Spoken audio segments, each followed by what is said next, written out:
සාදරයෙන් පිළිගන්නවා ඔයාලා සියලුම දෙනාවම. කුස්සියේ තියෙන පොඩි කෑම මේසෙට පොඩි වෙනසක් කරන්න හිතුවා. ඉතින් කුස්සියේ තියෙන කෑම මේසෙත් ප්‍රධාන කෑම මේසෙ වගේම ලස්සනට පිළිවෙලට තියෙන්න ඕනේනේ.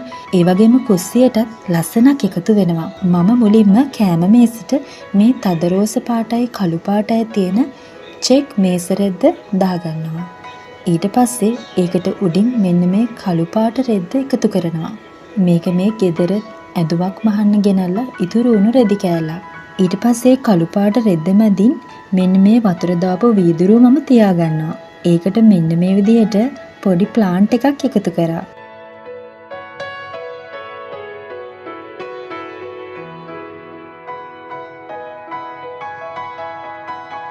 ඊළඟට සුදු පාට පීරිසි දෙකක් මම දෙපැත්තෙන් තියාගන්නවා.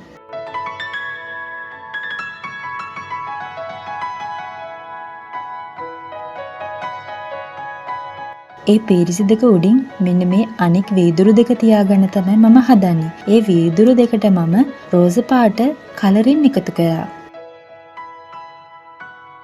ඊට පස්සේ මෙන්න මේ මල් දෙක ඒ කෝප්ප දෙකට දාගත්තා. ඔන්න ඔය විදිහට තමයි මම කුස්සියේ තියෙන කෑම මේසෙට පුංචි වෙනසක් කරලා ලස්සන කරගත්තේ. ඉතින් ඔයාලත් බලන්නකෝ ඔයාලගේ ගෙදරත් චූටි කෑම මේසයක් තියෙනවා නම් ඒක ලස්සන කරන්න පොඩි වෙනසක් කරන්න.